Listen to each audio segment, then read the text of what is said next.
Seit Samstag können wir es bestätigen. Ghostbusters sind weiblich.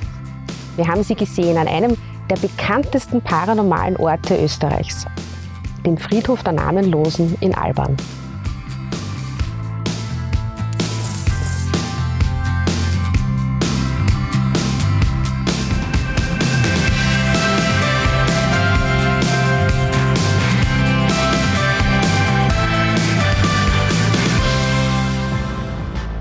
Wir waren ja schon ein paar Mal dort, am Friedhof der Namenlosen.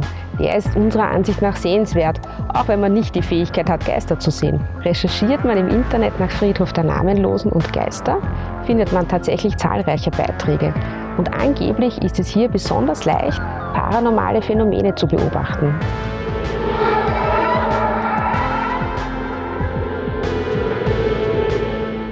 Wir selber glauben ja eher nicht an das Übersinnliche, aber witzig war es am Samstag schon, eine Gruppe von Frauen zu beobachten, die mit Kameras und auch einem seltsamen Messgerät durch den Friedhof schlichen und sich immer wieder konspirativ beratschlagten. Die Ghostbusters von Simmering halt.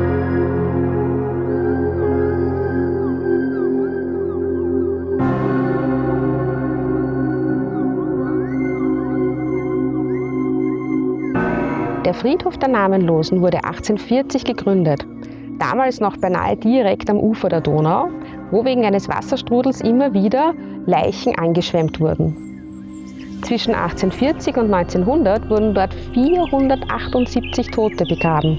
Heute gibt es nur noch ein Denkmal, das an diesen Teil des Friedhofs erinnert.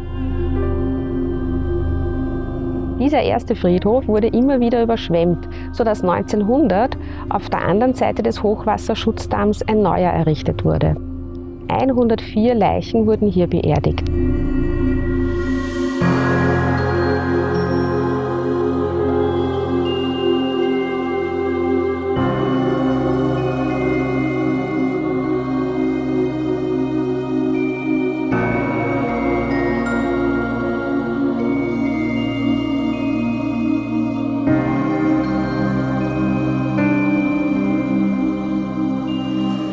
Wegen des Ausbaus des Hafens veränderten sich die Strömungsverhältnisse und es wurden keine neuen Wasserleichen an dieser Stelle der Donau mehr angeschwemmt.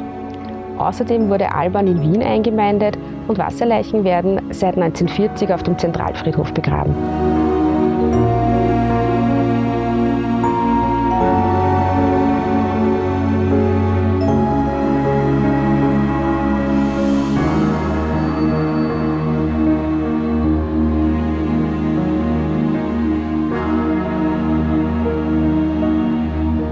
Von den 104 hier Begrabenen sind 61 tatsächlich unbekannt geblieben. Einige konnten nachträglich identifiziert werden. Es wurden hier aber auch Tote begraben, die auf konfessionellen Friedhöfen nicht beerdigt werden durften. Menschen, die sich selbst das Leben genommen hatten.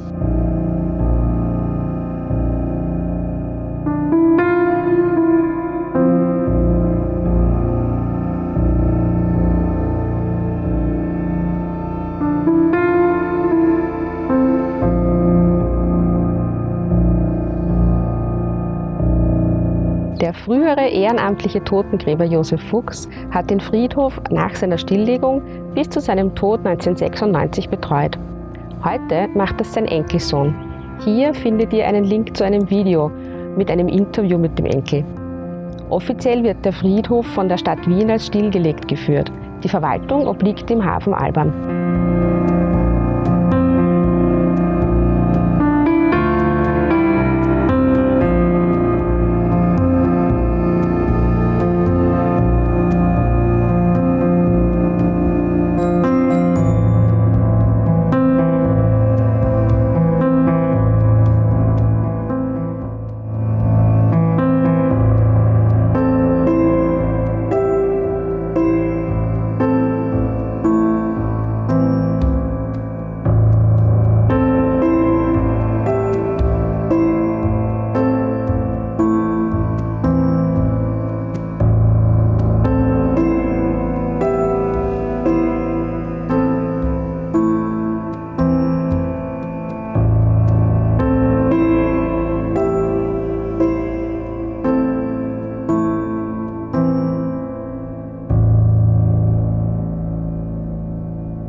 Übrigens, am Friedhof der Namenlosen werden immer wieder Filmaufnahmen gemacht.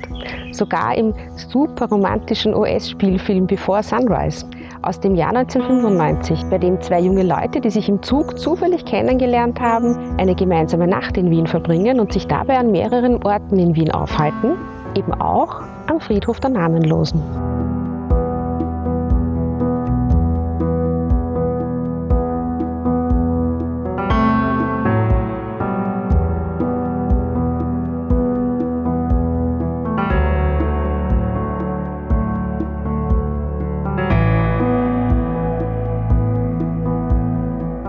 Morgen in Gasometer TV.